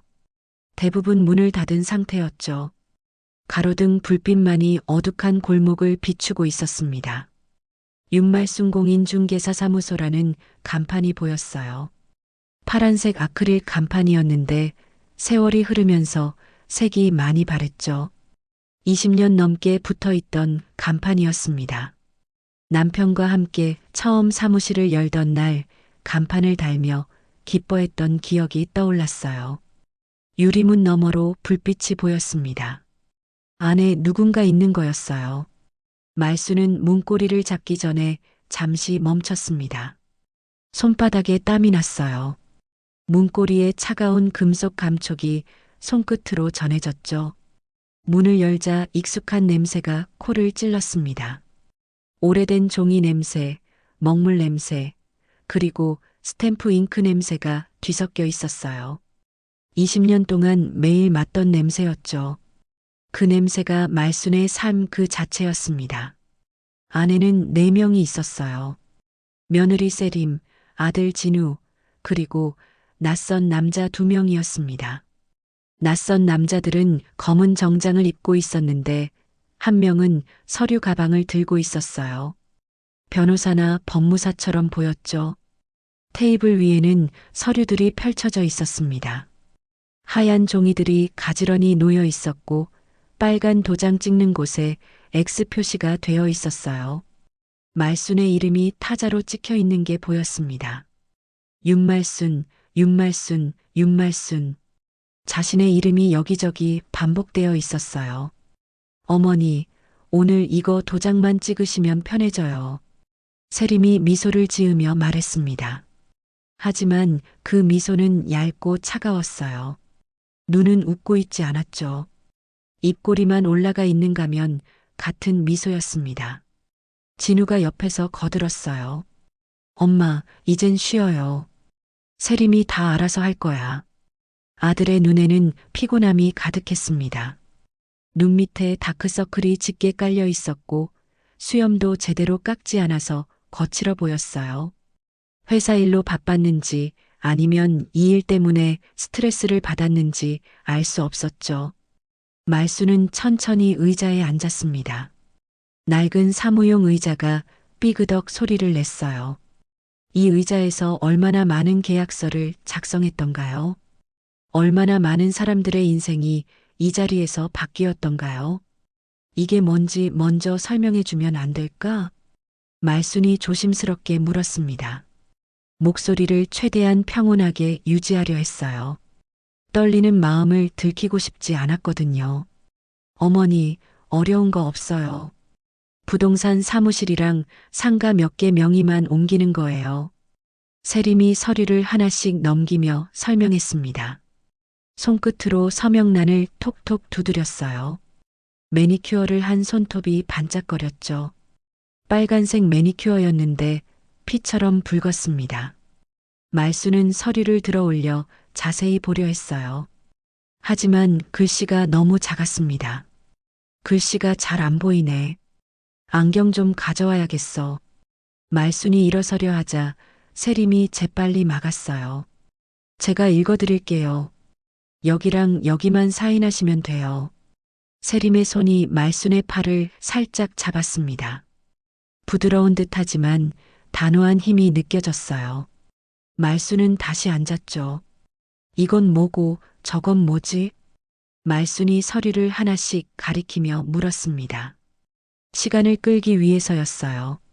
가방 속 녹음기가 제대로 작동하고 있기를 바랐죠.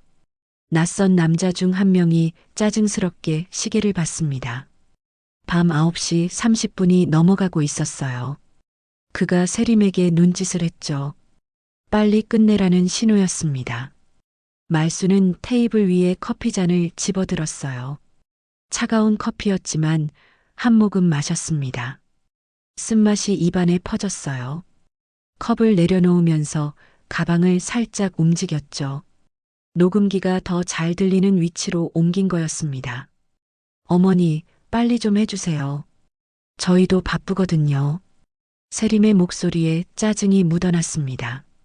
평소의 달콤한 목소리는 온데간데 없었어요. 본색이 드러나고 있었죠. 그때 세림이 무심코 말했습니다. 보험금도 준비돼 있어요. 이제 돈 관리는 제가 다 할게요. 어머니는 편하게 사시면 돼요. 보험금이라는 단어에 말순의 심장이 쿵 내려앉았어요. 무슨 보험금을 말하는 걸까요? 자신이 모르는 보험이 있다는 건가요?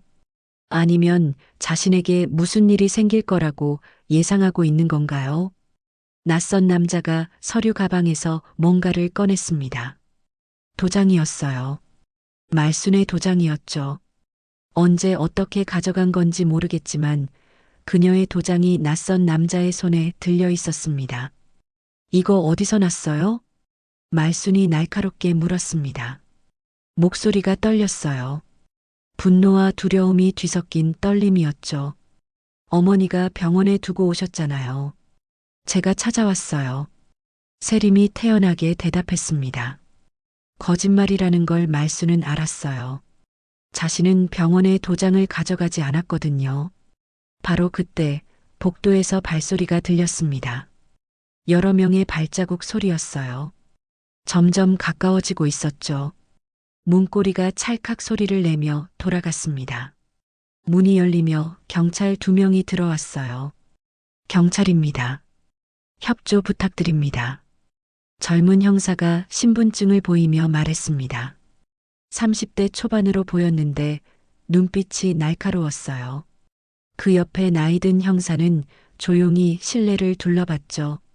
세림의 얼굴이 순간 하얗게 질렸습니다. 입술이 파르르 떨렸어요. 커피잔을 들던 손이 멈췄고 커피가 흘러넘쳤죠. 갈색 액체가 서류 위로 번졌습니다. 낯선 남자 둘이 동시에 자리에서 일어났어요. 한 명은 출구 쪽으로 몸을 돌렸고 다른 한 명은 서류 가방을 재빨리 닫았죠. 그들의 움직임이 부자연스러웠습니다. 뭔가를 숨기려는 사람들의 전형적인 행동이었어요. 잠깐 아무도 움직이지 마세요. 나이든 형사가 낮은 목소리로 말했습니다. 위압적이지는 않았지만 단호한 어조였어요. 모두가 그 자리에 얼어붙었죠. 말수는 가방에서 녹음기를 꺼냈습니다. 빨간 불빛이 깜빡이고 있었어요.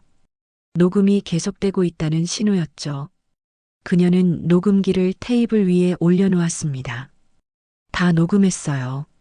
말순의 목소리는 침착했습니다. 이틀 동안 준비한 순간이었어요. 도장을 꽉 쥔 채 깊게 숨을 들이쉬었죠. 이제 진실을 밝힐 때가 온 거였습니다. 진우가 벽에 기댄 채 고개를 숙였어요.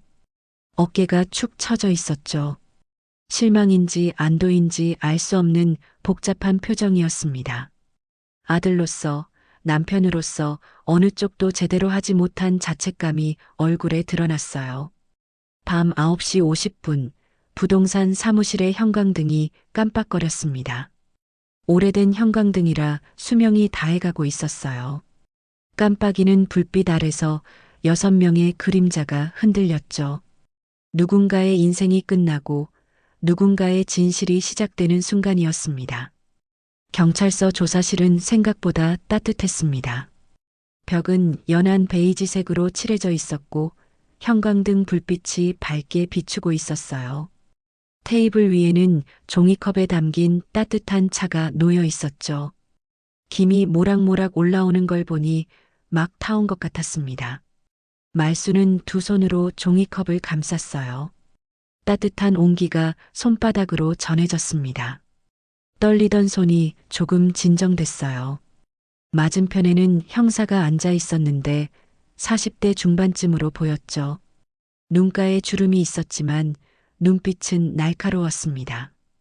어머님, 천천히 처음부터 말씀해 주세요. 병원에서 있었던 일부터요. 형사의 목소리는 차분했습니다. 서두르지 않고 기다려주는 느낌이었어요. 말수는 심호흡을 한 번 하고 이야기를 시작했죠. 정기검진이라며 병원에 데려간 일, 이상한 약물, 미정의 도움으로 탈출한 일까지 보이는 대로 느낀 대로 솔직하게 말했습니다. 형사는 고개를 끄덕이며 메모를 했어요. 가끔씩 질문을 던졌지만 대부분은 조용히 들었습니다. 말순이 말을 멈추면 잠시 기다렸다가 부드럽게 다음 이야기를 유도했어요. 봉사단체를 통해서 접근했다는 거네요.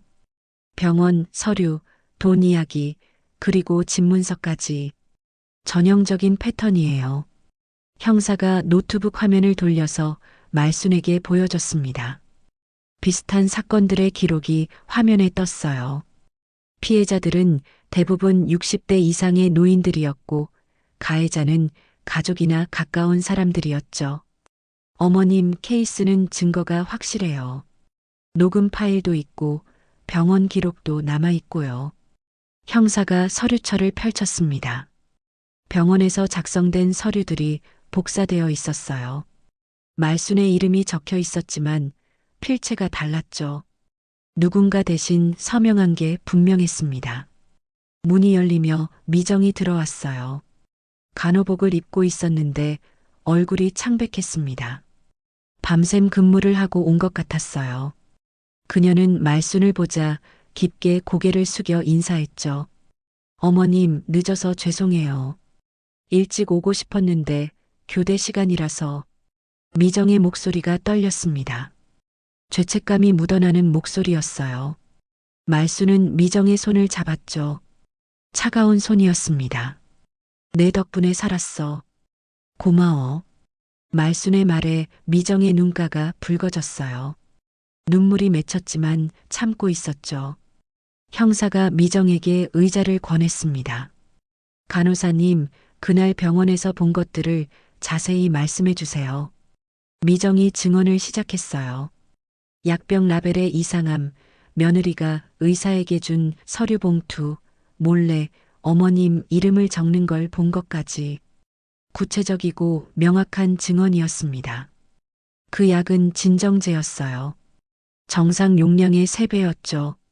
그렇게 투여하면 의식이 흐려져요. 그 상태에서 서류에 서명을 받으려고 했던 것 같아요. 미정의 설명에 말순은 몸이 떨렸습니다. 자신이 얼마나 위험한 상황에 있었는지 이제야 실감했어요. 조금만 늦었으면 정말로 모든 걸 빼앗겼을 거였죠. 형사가 노트북에서 파일을 열었습니다. 통화 녹음과 메시지 기록들이 화면에 나타났어요. 세림과 낯선 남자들이 주고받은 대화들이었죠. 오늘 안에 정리해야 돼요. 내일 오전에 등기 넘기면 끝이에요.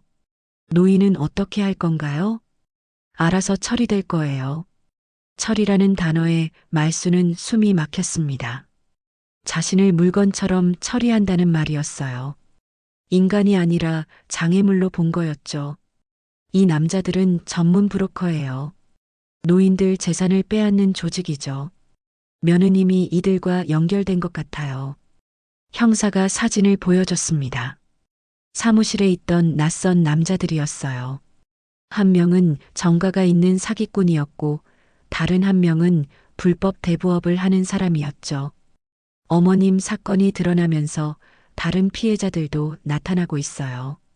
비슷한 수법으로 당한 어르신들이 여럿 있었던 것 같아요. 형사의 말에 말순은 가슴이 아팠습니다. 자신만 당한 게 아니었어요.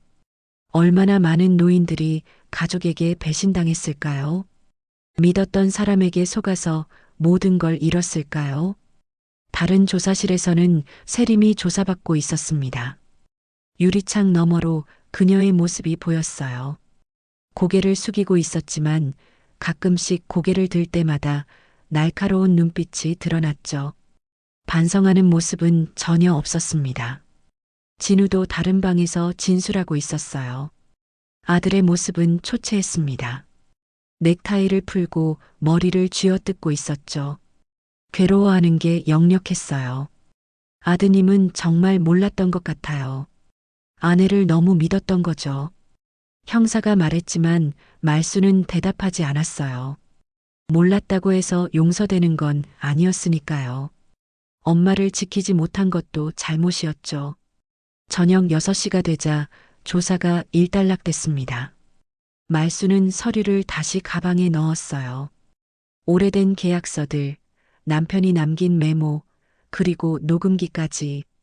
이 모든 게 증거가 됐죠. 어머님, 걱정 마세요. 재산은 지켜드릴 거예요.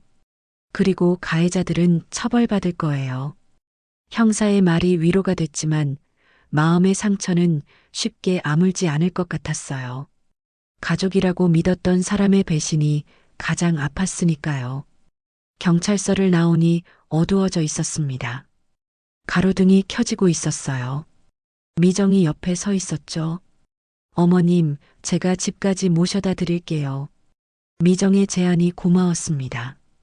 혼자 가기엔 아직 무서웠어요. 둘이 나란히 걸었죠.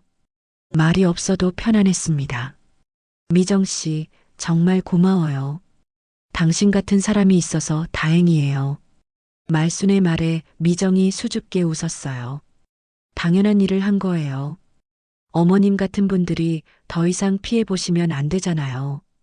두 사람은 천천히 걸었습니다. 밤바람이 불었지만 춥지 않았어요. 오히려 상쾌했죠. 살아있다는 게 실감났습니다. 다음 날 아침 신문에 기사가 났어요. 노인 대상 재산 사기 조직 검거. 말순의 이름은 나오지 않았지만 용기 있는 피해자의 신고로 라는 문구가 있었죠. 진우가 경찰서 앞에서 기다리고 있었습니다. 밤새 잠을 못 잔 듯 눈이 충혈되어 있었어요. 말순을 보자 무릎을 꿇었죠. 엄마, 미안해. 정말 몰랐어. 세림이가 그런 사람인 줄 몰랐어. 아들의 울먹이는 목소리를 들으니 마음이 아팠습니다. 하지만 아직은 용서할 수 없었어요. 시간이 필요했죠. 일어나. 사람들 보잖아. 말순은 아들을 일으켜 세웠습니다. 진우의 어깨가 떨리고 있었어요. 아이처럼 흐느끼고 있었죠. 나중에 이야기하자. 지금은 아직 힘들어. 말순은 돌아섰습니다. 뒤에서 아들이 부르는 소리가 들렸지만 돌아보지 않았어요. 앞만 보고 걸었죠. 집으로 돌아오는 길 말순은 남편 생각을 했습니다. 살아 있었다면 뭐라고 했을까요? 아마 자신을 꼭 안아주고 잘했다고 말해줬을 거예요. 그 생각에 눈물이 났지만 닦지 않았습니다. 흐르는 대로 두었어요. 집에 도착해서 현관문을 열었습니다. 집안은 그대로였어요. 아무것도 변하지 않았죠. 하지만 말순은 변했습니다. 더 강해졌고 더 단단해졌어요. 이제 누구도 자신을 함부로 대할 수 없을 거였습니다. 3개월 후 법원 앞에 선 말순은 깊게 숨을 들이마셨습니다. 회색 콘크리트 건물이 위압적으로 솟아 있었어요. 정문 앞 계단을 오르는 동안 다리가 떨렸지만 멈추지 않았습니다. 오늘은 진실을 말하는 날이었으니까요. 법원 건물 안으로 들어서자 특유의 냄새가 코를 찔렀어요. 오래된 종이 냄새, 먼지 냄새, 그리고 바닥 왁스 냄새가 뒤섞여 있었죠. 복도는 길고 어두웠습니다. 형광등이 일정한 간격으로 켜져 있었지만 충분히 밝지는 않았어요. 법정 대기실 벤치에 앉아서 말순은 손등의 점을 하나씩 세었습니다. 하나, 둘, 셋. 나이가 들면서 생긴 검버섯들이었어요.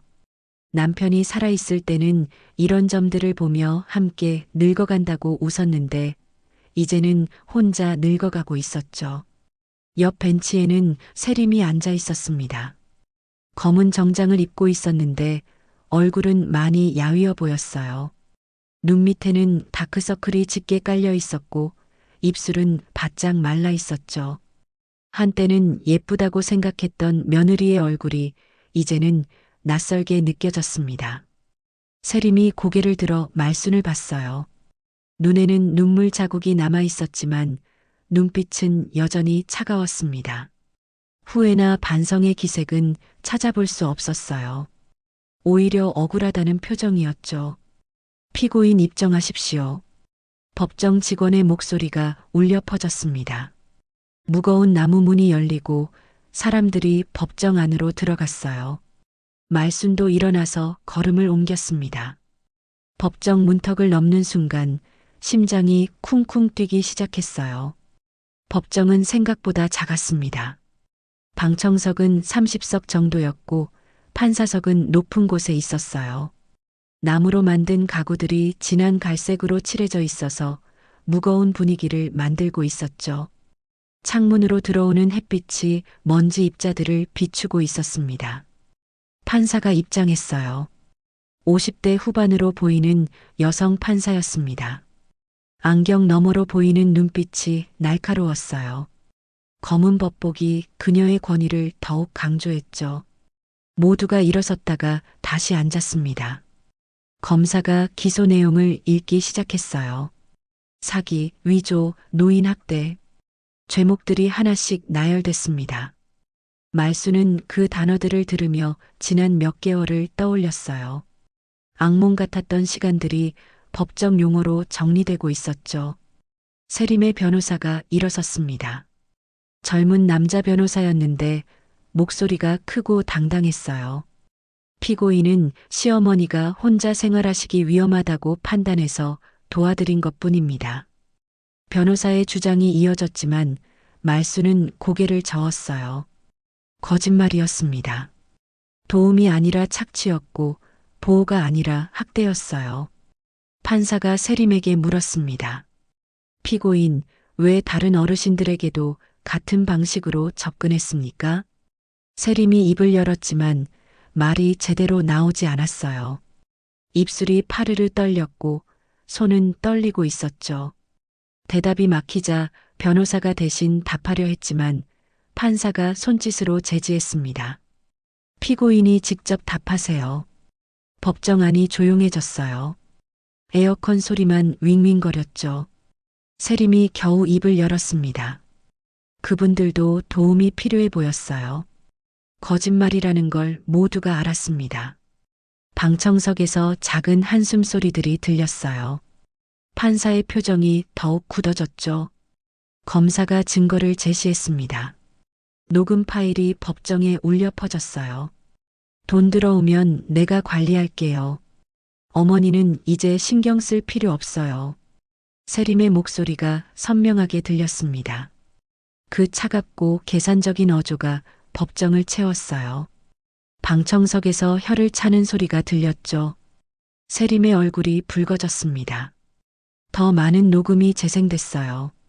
브로커들과의 대화, 서류 위조 계획, 약물 투여 지시, 모든 게 명백한 증거였습니다. 세림의 변호사도 할 말이 없어 보였어요. 진우가 증인석에 섰습니다. 그의 얼굴은 초췌했어요. 수염도 제대로 깎지 않아서 거칠어 보였고 눈은 충혈되어 있었죠. 정장은 입었지만 넥타이가 비뚤어져 있었습니다. 저는 아내를 믿었습니다. 하지만 진우의 목소리가 떨렸어요. 잠시 말을 멈추고 물을 한 모금 마셨습니다. 손이 떨려서 물이 조금 흘렸어요. 어머니의 눈을 보고 깨달았습니다. 제가 방관했다는 걸요. 아내만 믿고 어머니를 지키지 못했습니다. 진우의 고백에 말순의 가슴이 뜨거워졌습니다. 아들이 드디어 인정한 거였어요. 자신의 잘못을요. 눈물이 나려고 했지만 입술을 깨물며 참았습니다. 법정에서 울고 싶지 않았어요. 이제 말순의 차례였습니다. 증인석으로 걸어가는 동안 다리가 떨렸어요. 하지만 똑바로 걸으려고 노력했죠. 마이크 앞에 서자 법정이 조용해졌습니다. 모든 시선이 그녀에게 집중됐어요. 말순은 천천히 입을 열었습니다. 나는 평생 남의 집과 마음을 이어주었습니다. 목소리가 조금 떨렸지만 계속했어요. 부동산 일을 하면서 수많은 사람들의 보금자리를 찾아줬어요. 계약서에 도장을 찍을 때마다 그분들의 행복을 빌었죠. 법정이 숨을 죽이고 들었습니다. 판사도 펜을 내려놓고 말순을 바라봤어요. 도장은 약속을 찍는 도구입니다. 가볍게 찍을 수 없어요. 그런데 누군가 내 도장을 훔쳐서 거짓 약속을 만들려 했습니다. 말순의 목소리가 점점 단단해졌어요. 떨림이 사라지고 확신이 담기기 시작했죠. 오늘은 내 이름을 지키기 위해 내 마음으로 서겠습니다. 거짓을 거짓이라고, 잘못을 잘못이라고 말하겠습니다. 방청석 어딘가에서 조용한 한숨 소리가 들렸어요. 누군가 손수건으로 눈가를 닦는 소리도 들렸죠. 공기가 바뀌는 걸 느낄 수 있었습니다. 말수는 병원에서의 일, 도망친 날들, 그리고 가족에 대한 배신감을 차분히 설명했어요. 감정을 배제하고 사실만을 이야기했습니다. 하지만 그 담담한 목소리가 오히려 더 큰 울림을 만들었어요. 나는 며느리를 딸처럼 생각했습니다. 아들이 선택한 사람이니까 믿었어요. 그런데 말순이 잠시 말을 멈췄습니다. 목이 메어왔어요. 물을 한 모금 마시고 다시 말을 이었죠. 그런데 나는 그녀에게 사람이 아니었습니다. 재산을 가진 물건이었을 뿐이에요. 세림이 고개를 숙였습니다. 어깨가 미세하게 떨리고 있었어요. 울고 있는 건지 분노하고 있는 건지 알 수 없었죠. 판사가 말순에게 물었습니다. 증인은 피고인에 대한 처벌을 원하십니까? 말순은 한참을 생각했어요. 며느리를 바라봤습니다. 한때는 가족이었던 사람, 손자들의 엄마. 하지만 이제는 범죄자였죠. 법이 정한 대로 처벌받기를 원합니다. 그래야 다른 어르신들이 피해를 보지 않을 거예요. 말순의 대답은 명확했습니다. 감정에 치우치지 않은 이성적인 판단이었어요. 법정 심리가 끝나고 판사가 판결을 준비하는 동안 말순은 밖으로 나왔습니다. 복도 창문으로 봄 햇살이 들어오고 있었어요. 따뜻한 빛이 얼굴을 비췄죠. 진우가 다가왔습니다. 무릎을 꿇으려 하자 말순이 막았어요. 그만해. 사람들이 보잖아. 진우의 눈에 눈물이 고였습니다. 입술이 파르르 떨렸어요. 엄마, 정말 미안해요. 말순은 아들의 어깨를 가볍게 두드렸습니다. 용서는 아니었지만 위로였어요. 시간이 지나면 상처도 아물겠죠. 완전히는 아니더라도 조금씩은요. 판결이 나왔습니다. 세림은 사기와 노인 학대 혐의로 징역 3년을 선고받았어요. 브로커들은 더 무거운 형을 받았죠. 법정을 나오는 세림의 뒷모습을 보며 말수는 복잡한 마음이 들었습니다. 밖으로 나오니 미정이 기다리고 있었어요. 환한 미소로 말순을 맞았죠. 어머님, 수고하셨어요. 이제 끝났어요. 미정의 말에 말순은 고개를 끄덕였습니다. 정말로 끝난 거였어요. 악몽 같았던 시간들이 드디어 끝났죠. 이제는 새로운 시작을 할 때였습니다. 6개월이 지난 가을날 아침, 말순은 부동산 사무실 셔터를 다시 올렸습니다. 철판이 올라가는 소리가 익숙하면서도 새로웠어요. 긴 휴식 끝에 돌아온 일상이었죠. 유리문에는 새 간판이 달려 있었습니다. 마음공 인중개사라는 파란색 글씨가 아침 햇살에 반짝거렸어요. 간판을 다는 날 동네 사람들이 많이 와줬습니다.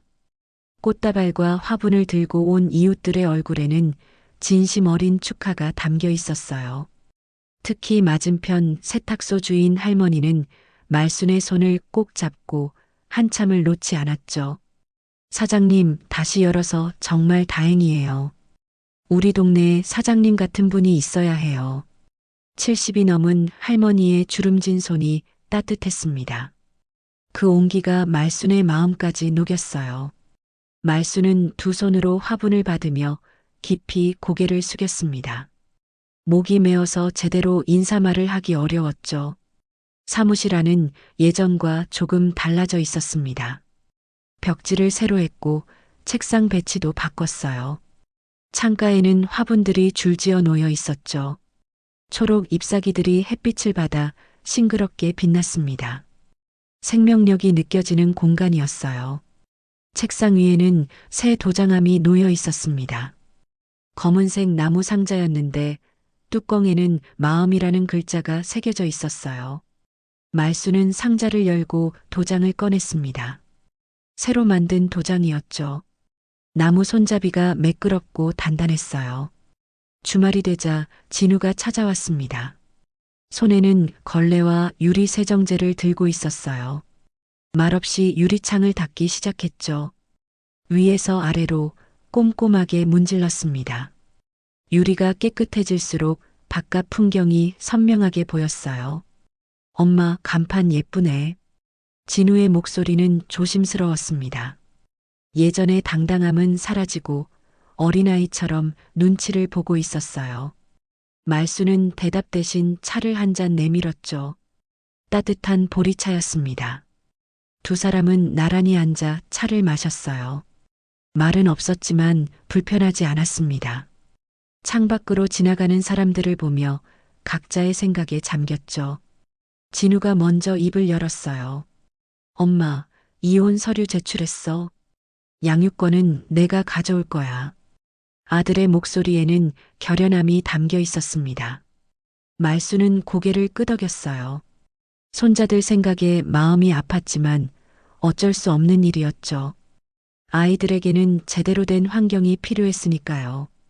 말수는 도장함 열쇠를 진우에게 건넸습니다. 작은 노쇠 열쇠였어요.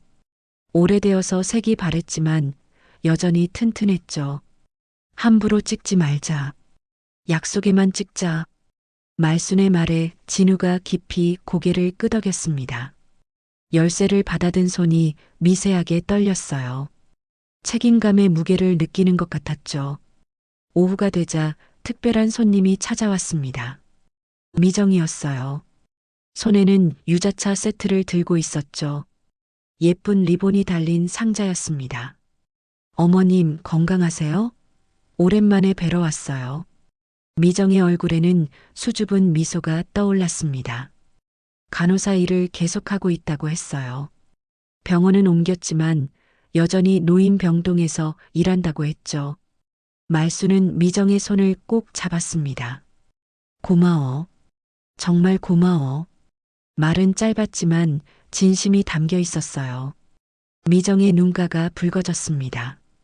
두 사람은 한참을 말없이 차를 마셨어요. 유자향이 사무실에 가득 퍼졌죠. 달콤하면서도 상큼한 향이었습니다. 저녁이 되어 문을 닫을 시간이 됐습니다. 말수는 오래된 서류철을 정리하기 시작했어요. 20년 넘게 쌓인 계약서들이었죠. 한 장 한 장 넘기다가 손이 멈췄습니다. 남편의 글씨가 적힌 메모가 나왔거든요. 말수나, 이름을 팔지 마라. 노란 포스트잇은 이미 색이 바랬지만 글씨는 여전히 선명했습니다. 말수는 그 메모를 가슴에 품었어요. 따뜻한 온기가 느껴지는 것 같았죠. 남편이 옆에 있는 것처럼요. 메모를 다시 서류철에 끼워 넣었습니다. 소중한 보물처럼 조심스럽게 다뤘어요. 그리고 서류철을 서랍 맨 안쪽에 넣었죠. 언제든 꺼내 볼 수 있는 곳에요. 문턱에 서서 골목을 바라봤습니다. 저녁 노을이 골목을 붉게 물들이고 있었어요. 아이 손을 잡은 젊은 엄마가 지나갔고 손수레를 밀고 가는 할아버지도 보였죠. 평범한 일상의 풍경이었습니다. 그 평범함이 얼마나 소중한지 이제는 알 것 같았어요. 매일 반복되는 일상 속에 행복이 있다는 걸요. 거창한 게 아니라 작고 소소한 것들 속에 진짜 삶이 있다는 걸 깨달았습니다. 말수는 도장함을 다시 열었어요. 낡은 도장을 꺼내 나무결을 손가락으로 쓸었습니다. 매끄러운 감촉이 익숙했어요. 수없이 찍었던 도장이었지만 이제는 의미가 달라졌죠. 이젠 진심에만 찍는다. 혼잣말이 입 밖으로 새어나왔습니다. 약속의 무게를 아는 사람만이 할 수 있는 다짐이었어요. 거짓과 기만을 겪어본 사람이기에 더욱 진실을 소중히 여기게 된 거였죠. 유리문을 닫으며 반사된 자신의 모습을 봤습니다. 여전히 주름진 얼굴, 하얗게 센 머리. 하지만 눈빛은 달랐어요. 예전보다 더 맑고 단단해진 눈빛이었죠. 고난을 이겨낸 사람의 눈빛이었습니다. 유리에 비친 간판을 다시 한번 확인했어요. 마음공인 중개사 윤말순. 자신의 이름이 분명하고 또렷하게 보였습니다. 누구도 뺏을 수 없는 오직 자신만의 이름이었어요. 집으로 돌아가는 길, 가을바람이 불었습니다. 차가웠지만 상쾌했어요. 낙엽이 바스락거리며 발밑에서 소리를 냈죠. 계절이 바뀌고 있었습니다. 말순의 인생도 새로운 계절을 맞이한 거였어요. 핸드폰이 울렸습니다. 진우였어요. 엄마, 내일 아이들 데리고 갈게. 점심 같이 먹어요. 손자들을 만날 생각에 마음이 따뜻해졌습니다. 아이들은 할머니에게 무슨 일이 있었는지 모를 거예요. 그저 할머니는 할머니일 뿐이었죠. 그 순수한 사랑이 말순에게는 큰 위로였습니다. 그래, 맛있는 거 해놓을게. 전화를 끊고 하늘을 올려다봤어요. 별이 하나둘 뜨기 시작했습니다. 도시의 밤하늘이라 많이 보이지는 않았지만 그래도 반짝이고 있었죠. 저 별들처럼 자신도 계속 빛나고 싶었어요. 비록 작은 빛이더라도요. 집에 도착해서 현관문을 열었습니다. 따뜻한 공기가 얼굴을 감쌌어요. 불을 켜니 거실이 환해졌죠. 탁자 위에는 오늘 받은 화분이 놓여 있었습니다. 초록 잎사귀가 생기 있게 뻗어 있었어요. 말순은 화분에 물을 주었습니다. 투명한 물방울이 흙 속으로 스며들었어요. 식물이 물을 먹고 자라듯이 자신도 계속 성장하고 싶었습니다. 나이가 들어도 멈추지 않고요. 침대에 누워 천장을 바라봤어요. 오늘 하루를 되돌아봤습니다. 새로운 시작, 아들과의 화해, 미정과의 만남. 모든 게 감사했어요. 힘들었던 시간이 있었기에 지금의 평화가 더 소중하게 느껴졌죠.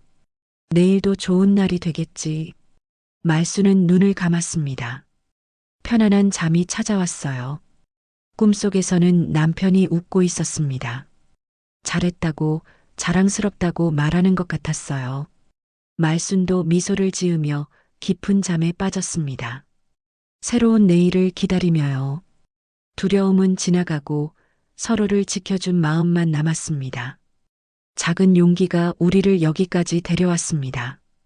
끝내 진실은 길을 찾아왔습니다. 믿음은 다칠 수 있어도 희망은 사라지지 않았습니다. 끝까지 버틴 마음이 결국 우리를 밝혔습니다. 여러분, 오늘 이야기 어떠셨나요? 괜찮으셨다면 구독과 좋아요, 알림 설정 꼭 눌러주세요. 댓글로 마음을 남겨주시면 감사하겠습니다. 그럼 사연식의 다음에도 재미있는 사연으로 찾아오겠습니다. 시청해주셔서 감사합니다.